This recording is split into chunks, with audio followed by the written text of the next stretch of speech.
Hi, I'm Dave Staples from Hanover, New Hampshire, and I've got two questions for you. First, I'd like to hear your thoughts on selling securities short and what your experience has been recently and over the course of your career.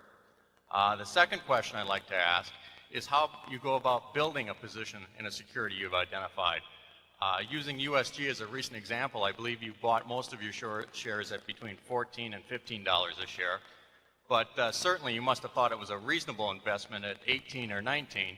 Why was 14 and 15 the magic number? And now that it's dropped to around 12, do you continue to build your position?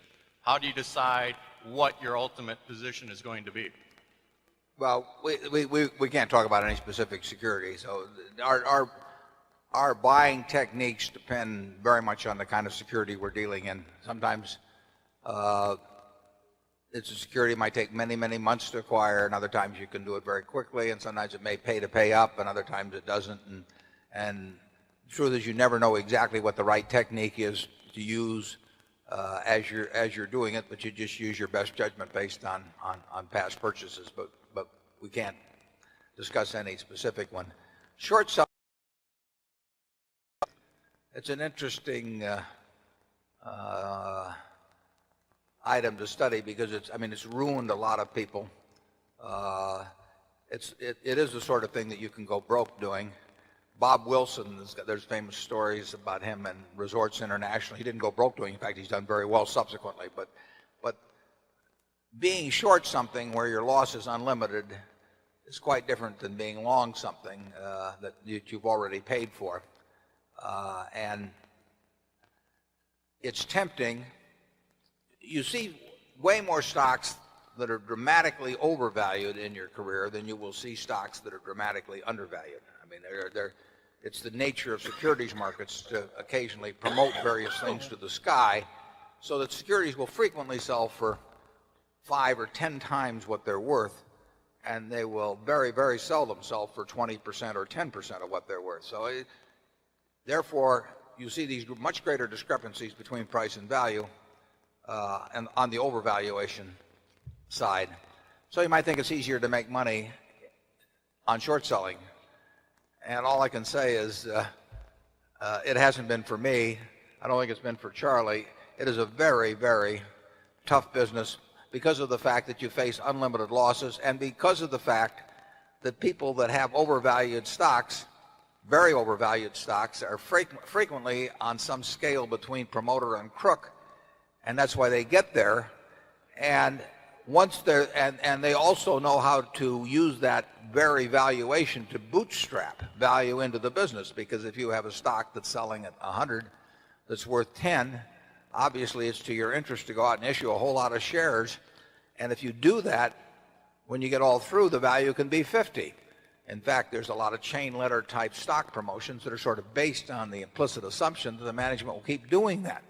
And if they do it once and build it to 50 by issuing a lot of shares at 100 when it's worth 10, now the value is 50, and people say, well, these guys are so good at that, let's pay 200 for it or 300, and then they can do it again and so on.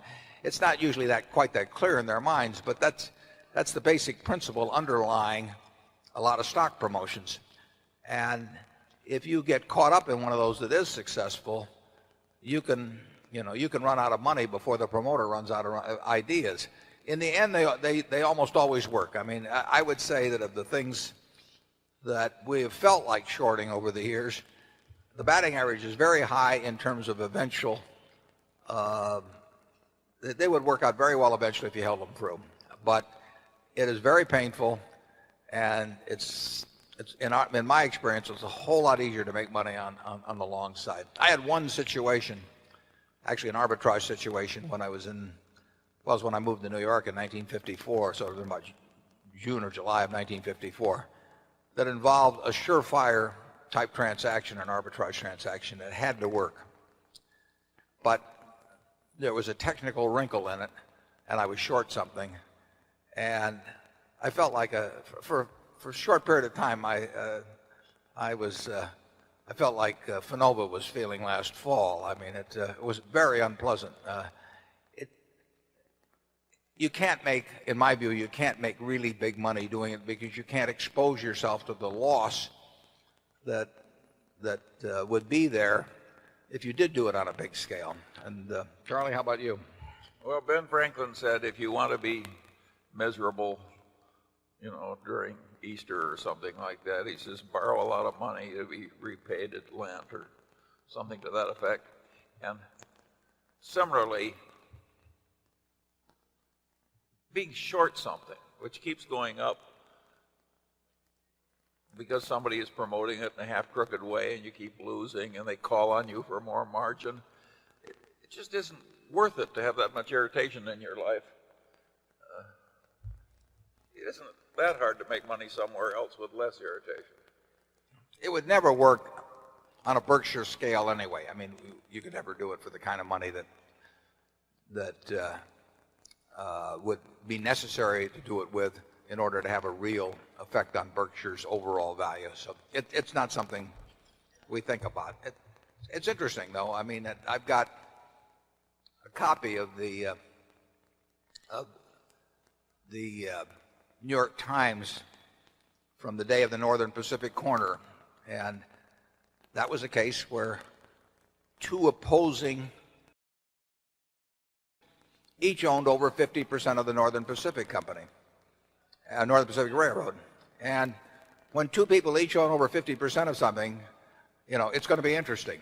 And Northern Pacific on that day went from 170 to 1,000, and it was selling for cash because you had to actually have the certificates that day rather than the normal settlement date. And on the front page of the New York Times, which incidentally sold for a penny in those days, it's had a little more inflation than Coca-Cola, front page of the New York Times, right next to the story about it, it told about a brewer in Newark, New Jersey, who had gotten a margin call that day because of this, and he jumped into a vat of hot beer and died. And that's really never appealed to me as, the ending of a financial career.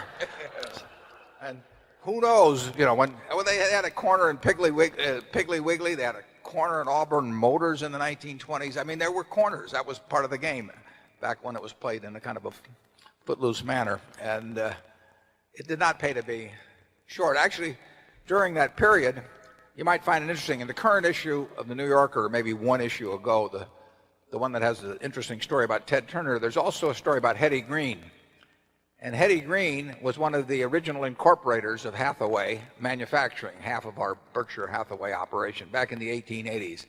And Hetty Green was just piling up money. She was the richest woman in the, probably maybe in the world, certainly in the United States. Maybe some queen was richer abroad. But Hetty Green just made it by the slow, old-fashioned way. I doubt if Hetty was ever short anything. So as a spiritual descendant of Hetty Green, we're going to stay away from shorts at Berkshire.